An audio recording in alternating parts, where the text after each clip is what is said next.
जो एनसीईआरटी है वो एक बेसिक बैकड्रॉप बनाता है आपका। वो एक बेसिक इंफॉर्मेशन आपको प्रोवाइड कराता है, वो नॉलेज आपको प्रोवाइड कराता है, जिसके बाद आप स्टैंडर्ड बुक्स पढ़ना स्टार्ट करते हैं। आप देश का कोई भी कॉम्पिटिटिव एग्जाम दे लीजिए, बट आपको एनसीईआरटी पढ़ना ही पड़ेगा, because it is aligned to the syllabus of all these competitive exams. कौन कौन से क्लास की कौन कौन सी बुक्स पढ़नी है वो मैं आपको नेक्स्ट स्लाइड में कवर कराऊंगा। कभी हो सकता है कि इकोनॉमिक्स से 5 क्वेश्चन एनसीईआरटी से आ गए, कभी ज्योग्राफी के 7 क्वेश्चन आ गए, एनवायरमेंट के 2 क्वेश्चन आ गए, बट कुल मिला के 25 से 30 सवाल हर साल डायरेक्टली एनसीईआरटी से आते हैं। आपको सब्जेक्ट वाइज कौन कौन सी एनसीईआरटी पढ़नी है, बल्कि मैं ये भी बताऊंगा उस एनसीईआरटी के किस चैप्टर को कितने नंबर ऑफ आवर्स ठीक है। हाय, जैसा कि मैंने पिछले वीडियो में बताया था कि हम एक वीडियो बनाएंगे कि एनसीईआरटी की कितनी किताबें एग्जाम के लिए रेलेवेंट है, कौन कौन से एग्जाम में रेलेवेंट होता है और कितने नंबर ऑफ आवर्स देने चाहिए। आज के इस वीडियो में मैं ना सिर्फ ये कवर करूंगा कि आपको सब्जेक्ट वाइज कौन कौन सी एनसीईआरटी पढ़नी है, बल्कि मैं ये भी बताऊंगा उस एनसीईआरटी के किस चैप्टर को कितने नंबर ऑफ आवर्स ठीक है। देखिए, ऐसा नहीं है कि आप सिर्फ एनसीईआरटी पढ़ेंगे और आपका सीएससी या स्टेट पीसीएस या एसएससी या बैंक पीओ का एग्जाम पास हो जाएगा। लेकिन जो एनसीईआरटी है वो एक बेसिक बैकड्रॉप बनाता है आपका। वो एक बेसिक इंफॉर्मेशन आपको प्रोवाइड कराता है, वो नॉलेज आपको प्रोवाइड कराता है, जिसके बाद आप स्टैंडर्ड बुक्स पढ़ना स्टार्ट करते हैं। सो जो एनसीईआरटी की किताबें हैं अलग अलग सब्जेक्ट की हैं। पहले मैं आपको रेलेवेंस बताऊंगा, नेक्स्ट 2 मिनट्स में आई विल कवर कि एनसीईआरटी की किताबें पढ़नी क्यों हैं। उनके 5 मिनट बाद मैं बताऊंगा कि कौन कौन सी किताबें हैं एनसीईआरटी की सब्जेक्ट वाइज जो आपको पढ़नी है, और उसके बाद 5 मिनट में बताऊंगा कि किस चैप्टर को कितने नंबर ऑफ आवर्स आपको देने चाहिए। सो स्टार्ट करते हैं सबसे पहले कि एनसीईआरटी की किताबें क्यों पढ़नी है। सबसे पहले तो आपने बहुत सारे टॉपर्स को देखा होगा। आप एक बार अगर जाके YouTube पे सर्च करेंगे कि what is the significance of NCERT for UPSC, right from rank 1, जैसे इस साल का श्रुति शर्मा रैंक 1 से लेके और रैंक 700 तक, सबने बोला होगा कि एनसीईआरटी का बहुत सिग्निफिकेंस है। बहुत सिग्निफिकेंस उन बच्चों के लिए भी है जो जस्ट अभी सोच रहे हैं कि मुझे यूपीएससी की परीक्षा देनी है, स्टेट पीसीएस की परीक्षा देनी है, एसएससी की परीक्षा देनी है, बैंक पीओ देना है, सीएपीएफ देना है। कौन सा एग्जाम देना चाहते हो आप देश का कोई भी कॉम्पिटिटिव एग्जाम दे लीजिए, बट आपको एनसीईआरटी पढ़ना ही पड़ेगा, because it is aligned to the syllabus of all these competitive exams. So first तो वो रीजन है। सेकेंड, फाउंडेशनल बुक्स हैं जो 6 से 12th स्टैंडर्ड की होती हैं। सो जो 6 से, अब हर सब्जेक्ट की किताबें 6th में नहीं पढ़ाई जाती हैं। अगर आप इकोनॉमिक्स पढ़ना चाह रहे हैं तो मे बी वो 9th से स्टार्ट होगा। आप हिस्ट्री पढ़ना चाह रहे हैं तो हो सकता है 6th क्लास से स्टार्ट हो जाए। सो कौन कौन से क्लास की कौन कौन सी बुक्स पढ़नी है वो मैं आपको नेक्स्ट स्लाइड में कवर कराऊंगा। फिर हर साल 25 to 30 questions in UPSC directly comes from NCERT. कभी हो सकता है कि इकोनॉमिक्स से 5 क्वेश्चन एनसीईआरटी से आ गए, कभी ज्योग्राफी के 7 क्वेश्चन आ गए, एनवायरमेंट के 2 क्वेश्चन आ गए, बट कुल मिला के 25 से 30 सवाल हर साल डायरेक्टली एनसीईआरटी से आते हैं। मैं आपको कुछ एग्जाम्पल्स भी दूंगा कि ये क्वेश्चन आया था 2019 में, ये ज्योग्राफी के इस वाले पेज से है एनसीईआरटी की, ये 2020 में सवाल आया था। बेस फॉर एनालिटिकल थिंकिंग, देखिए आपको मेंस पढ़ना है। जैसे अगर आप पॉलिटी की अगर आप एनसीईआरटी पढ़ेंगे 11th क्लास की, वंडरफुल बुक, मस्ट डू है। अगर आपको समझना है कि लिबर्टी है क्या, आपको समझना है कि सोशलिस्ट है क्या, ये जो बेसिक कंसेप्ट्स विद एग्जांपल्स जो एनसीईआरटी कवर कराता है वो स्टैंडर्ड बुक्स में नहीं है। सो अगर आपको मेंस पर्सपेक्टिव समझना है कि क्यों एक इकोनॉमी में आरबीआई को मनी सप्लाई बढ़ाना चाहिए, उस मनी सप्लाई बढ़ाने से रेट ऑफ इंटरेस्ट पे क्या इंपैक्ट होगा, उसका इंपैक्ट एक्सपोर्ट पे क्या होगा, जब आपको मेंस का ये पर्सपेक्टिव समझ में आएगा कि अच्छा इस वजह से होता है, तभी आप मेंस के आंसर लिख पाएंगे। आप अगर देखेंगे एक बार प्रीवियस ईयर क्वेश्चन यूपीएससी ने जो पूछा हुआ है या स्टेट पीसीएस ने पूछा हुआ है, वो पूछता है कि एक इकोनॉमी में बहुत सारे मैक्रो इकोनॉमिक इंडिकेटर होते हैं, उसमें से सेविंग्स रेट सबसे जरूरी है क्या, आपको क्या लगता है, बाकी सारे इंडिकेटर्स क्या हैं। ये सारी चीजें समझने के लिए आपको एक बेसिक एनसीईआरटी की नॉलेज होना बहुत जरूरी है। फिर सिंपल लैंग्वेज, अब जो बुक्स गवर्नमेंट ने या एनसीईआरटी ने एक 6th class 7th class 8th class 10th class मतलब 10 से 18 साल के बच्चे के हिसाब से लिखी है, उससे सिंपल कुछ नहीं हो सकता। आप स्टैंडर्ड बुक्स में जाएंगे, उनकी लैंग्वेज थोड़ी डिफिकल्ट है। अगर आपने हिंदू पढ़ना अभी न्यूज़पेपर जस्ट स्टार्ट किया होगा तो आपको पता होगा कि उसकी जो वोकैबुलरी है, जो टर्मिनोलॉजी है, वो थोड़ा डिफिकल्ट है आपको समझने में, आपको थोड़ा टाइम लगेगा वो उस लेवल की टर्मिनोलॉजी समझने में। बट एनसीईआरटी के केस में एकदम बेसिक लिटरेचर से स्टार्ट करते हैं सो दैट बेसिक बच्चे को समझ में आता है। और लास्ट है, it is used across various competitive exams. आप देखिए, ये आप यूपीएससी सीएससी में एग्जाम दे लीजिए, आप पीसीएस में एग्जाम दे लीजिए, एसएससी सीजीएल में दे लीजिए, बैंक्स का दे लीजिए, रेलवे दे लीजिए, सीडीएस एनडीए सीएपीएफ दे लीजिए, आप कोई भी एग्जाम लिखना चाहते हैं गवर्नमेंट का, आपको एनसीईआरटी पढ़ना ही पढ़ना पड़ेगा। अब चलते हैं कि इतने सारे सब्जेक्ट हैं, इतनी सारी किताबें हैं, कौन कौन से चैप्टर्स हमें कवर कराने हैं और कौन कौन से चैप्टर्स को कितना टाइम देना है। पहले जस्ट 30 सेकेंड्स में एक ब्रीफ देता हूं आपको कि कौन कौन से सब्जेक्ट की कौन कौन सी बुक्स अवेलेबल हैं मार्केट में। फिर ये भी देखना है कौन सी स्किप करनी है और कौन सी पढ़नी है, कौन से न्यू एनसीईआरटी है, कौन सी ओल्ड एनसीईआरटी है। सो सब्जेक्ट अगर हम देखें तो ब्रॉडली 8 सब्जेक्ट में डिवाइडेड रहता है। 8 सब्जेक्ट्स लाइक हिस्ट्री होगा, आर्ट एंड कल्चर होगा, ज्योग्राफी होगा, इंडियन सोसाइटी होगा, पॉलिटी होगा, इकोनॉमी होगा, साइंस एंड टेक होगा और एनवायरमेंट एंड इकोलॉजी होगा।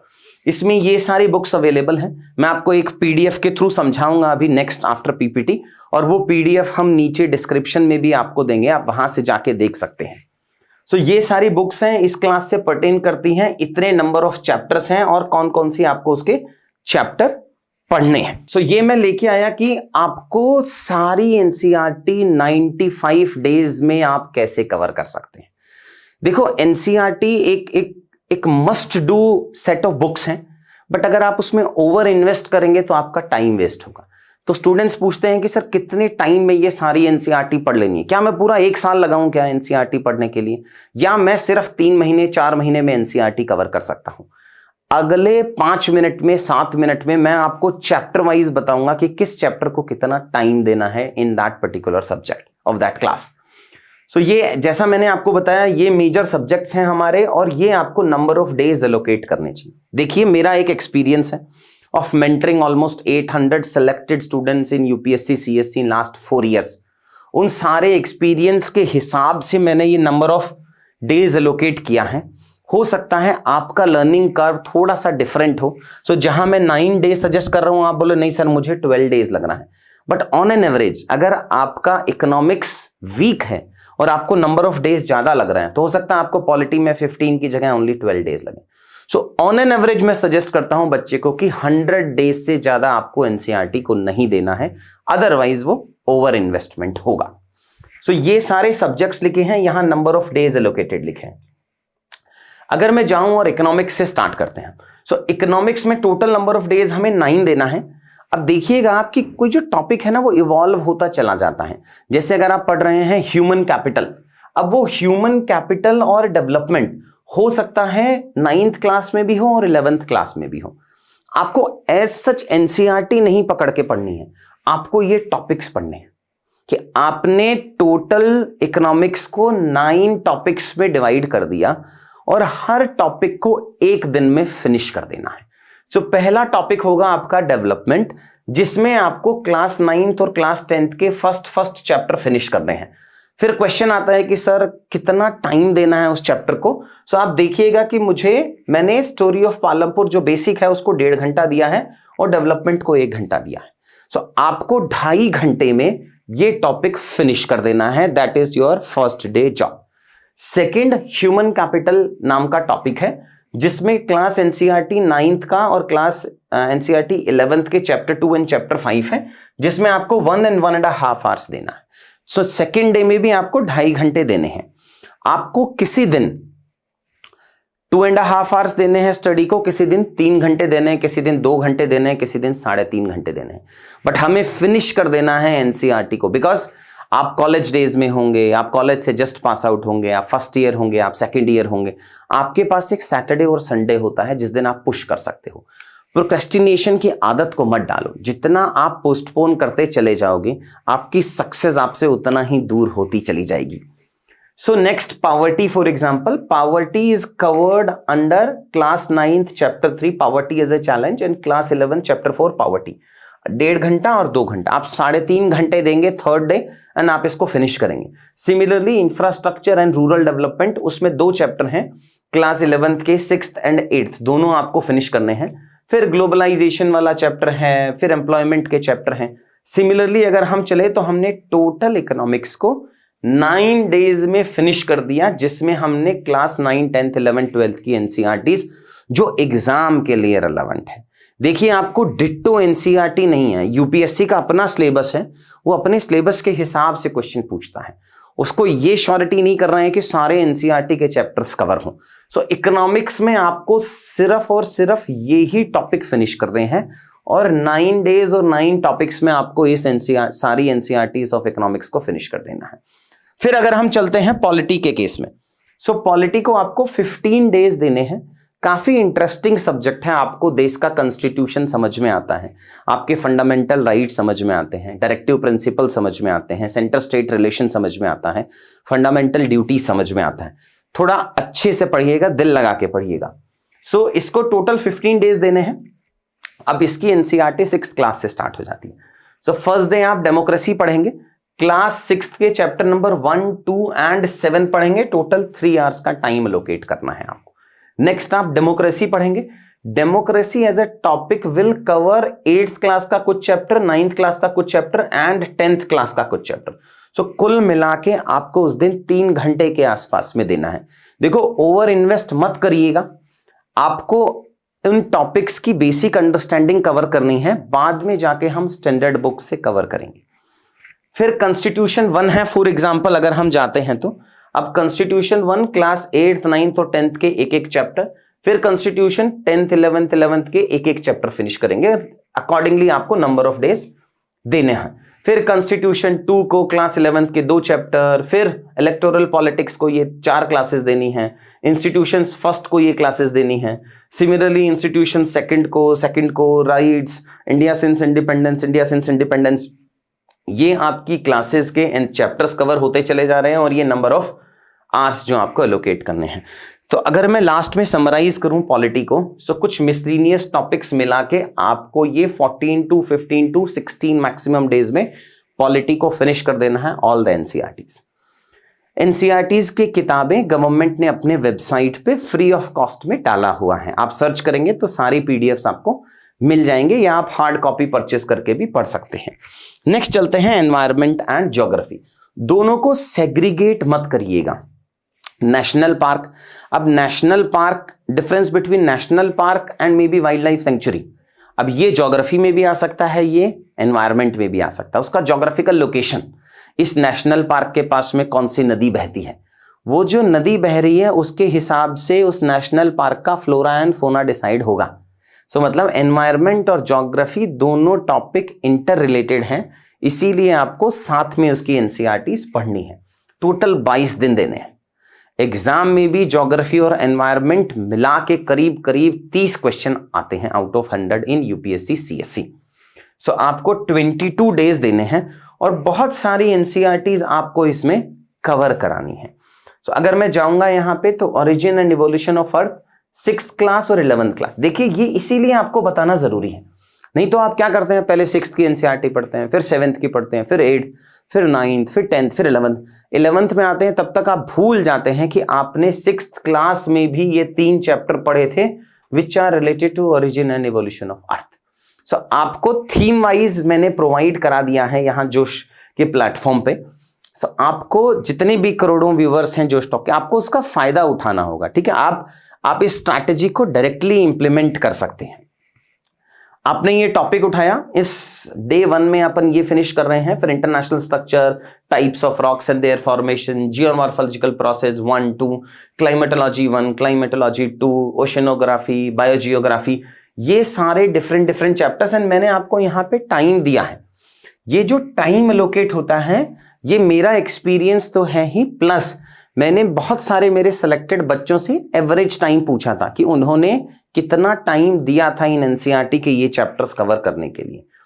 18 डे हुआ, 20, 21, 22, फाइनली 22 दिन बाद हमने अपना ये ज्योग्राफी और एनवायरमेंट को फिनिश कर दिया। नेक्स्ट हम चलते हैं very interesting subject that is ancient medieval history and art and culture. उसको कुल मिला के हमें 13-14 डेज के आसपास में देना है। हिस्ट्री बहुत ही इंटरेस्टिंग होता है, पढ़ने में बहुत मजा आता है उसको। सो टोटल 13 दिन देंगे हम। डे 1 में नदन किंगडम को हम कवर करेंगे 800 to 1200, फिर नदन किंगडम को सेकंड डे दिया है हमने, फिर दिल्ली सल्तनत को दिया है। ये आपके टॉपिक हो गए हैं, ये एनसीईआरटी क्लास के चैप्टर्स हो गए हैं, ये चैप्टर नेम हो गया, ये नंबर ऑफ आवर्स। कोशिश करिएगा इतने ही नंबर ऑफ आवर्स में आप ये सारे टॉपिक फिनिश कर पाएं। नेक्स्ट चलता है मॉडर्न हिस्ट्री। अब क्वेश्चन आता है कि सर मॉडर्न हिस्ट्री को आपने नॉर्मल हिस्ट्री में क्यों नहीं ऐड किया? उसका रीजन सिंपल है कि मॉडर्न हिस्ट्री का सिग्निफिकेंस एग्जाम में ज्यादा है, अलग अलग एग्जाम में तो और भी ज्यादा है। अगर आप स्टेट पीसीएस देंगे, आप एचसीएस दे रहे हैं, यूपी पीसीएस दे रहे हैं, हिमाचल एडमिनिस्ट्रेटिव सर्विसेज दे रहे हैं, इन सब में मॉडर्न हिस्ट्री का वेटेज बहुत ज्यादा है। प्लस मॉडर्न हिस्ट्री के जो क्वेश्चंस आते हैं वो प्रेडिक्टेबल लाइंस पे होते हैं। आप अटेम्प्ट करेंगे तो बहुत ज्यादा चांसेस हैं कि आपके वो सारे क्वेश्चंस करेक्ट हो जाएं। सो 10 दिन देंगे मॉडर्न हिस्ट्री को, और ये सारी एनसीईआरटी के चैप्टर्स हमें उसके साथ पे फिनिश करते चले जाने हैं। कुछ 8th क्लास के चैप्टर्स हैं, कुछ 12th क्लास के चैप्टर्स हैं। नेक्स्ट चलता है वर्ल्ड हिस्ट्री। अब देखिए वर्ल्ड हिस्ट्री प्रीलिम्स की परीक्षा में नहीं आता है इन यूपीएससी, बट मेंस की परीक्षा में आता है। सो वर्ल्ड हिस्ट्री को आप ज्यादातर मेंस पर्सपेक्टिव में पढ़िएगा। 10 दिन के आसपास का टाइम देना है। उस 10 दिनों में आपने इंट्रोडक्शन को हमने फिनिश किया, then event processes etcetera and all, तो ये सारे कंपोनेंट्स और नंबर ऑफ आवर्स आपको फिनिश कराने हैं। नेक्स्ट में हम आते हैं सेकेंड लास्ट में, that is science and technology. अब साइंस एंड टेक्नोलॉजी काफी ह्यूमैनिटीज के बच्चों का कमजोर होता है, इसलिए हमने थोड़े ज्यादा नंबर ऑफ डेज दिए हैं इसको। अगर आप साइंस बैकग्राउंड से आते हैं, इंजीनियरिंग बैकग्राउंड से आते हैं, मेडिकल बैकग्राउंड से आते हैं, तो आप इसको नंबर ऑफ डेज को थोड़ा कम कर लीजिएगा। बट अदरवाइज 11-12 दिन में आप NCERT of science and tech पूरा कवर कर सकते हैं। It starts from first cell biology, in which you need to read chapter 8th of cell biology. फिर आप डे 2, डे 3, डे 4 पे चले जाएंगे। फिर आप ये बायो का सेक्शन फिनिश हुआ, फिर हम फिजिक्स फिनिश कर देंगे, और लास्ट में हम केमिस्ट्री फिनिश करेंगे। और लास्ट टॉपिक हमारा आता है which is related to society. आपको पता होगा प्रीलिम्स में भी सोशल इश्यूज का सिग्निफिकेंस है, स्कीम्स का सिग्निफिकेंस है। मेंस में जीएस 1 में ऑलमोस्ट 40% क्वेश्चंस आते हैं सोशल इश्यूज से।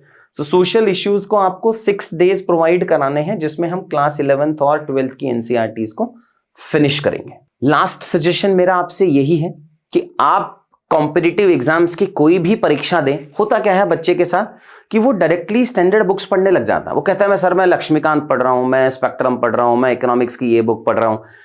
अब अगर आप सीधा ही 5th फ्लोर पे पहुंच जाएंगे या 5वीं सीढ़ी पे पहुंच जाएंगे, तो आपको 1st, 2nd, 3rd सीढ़ी में कितना टायरिंग हो सकता है, इंटरेस्ट है भी कि नहीं है, वो समझ में नहीं आएगा। सो अगर आप श्योर नहीं है कि आपको सीएससी की परीक्षा देनी है, एचसीएस की परीक्षा देनी है, गवर्नमेंट एग्जाम देना है, तो आप एनसीईआरटी से पढ़ना स्टार्ट कीजिए। आप अपने इंटरेस्ट को देखिए कि क्या आपको एनसीईआरटी पढ़ के कुछ इंटरेस्टिंग लग रहा है, because at the end of the day exam आपको ज्यादा जाके लिखना है। सो अगर आप एनसीईआरटी से एक टेस्ट कर लेंगे अपना कि नहीं ये मेरे को बेसिक चीजें हैं जो मुझे अगले 3 महीने में फिनिश कर देनी है, और ऑन एन एवरेज आपको एवरी डे 2.5 से 3 घंटे के आसपास इसमें इन्वेस्ट करना है।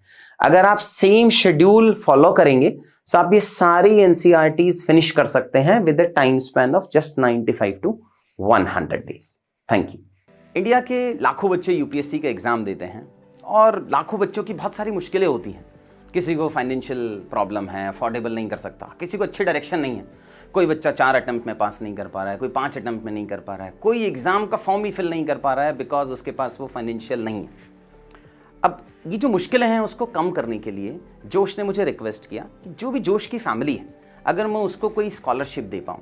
सो मैंने डिसाइड किया है कि जो भी सीरियस बच्चे हैं, जो सीरियस जोश फैमिली के एस्पिरेंट्स हैं, उनको मैं स्कॉलरशिप प्रोवाइड कराऊंगा, एक अफोर्डेबल एजुकेशन प्रोवाइड कराऊंगा। सो नीचे कमेंट्स और डिस्क्रिप्शन में हमने गूगल फॉर्म दिया है, उसको अच्छे से भरो। उसमें से जो भी सीरियस कैंडिडेट हमें लगेंगे हम उसको अफोर्डेबल एजुकेशन प्रोवाइड कराएंगे, और मैं पर्सनली इंश्योर करूंगा कि वो जो एजुकेशन हो उससे क्वालिटी में कुछ कॉम्प्रोमाइज़ ना हो। बिकॉज यूजुअली होता है कि अगर हम स्कॉलरशिप देते हैं, अगर हम अफोर्डेबिलिटी पे जाते हैं, तो कहीं क्वालिटी कॉम्प्रोमाइज़ हो जाती है। सो यहाँ आपको क्वालिटी एंड अफोर्डेबिलिटी दोनों अवेलेबल है।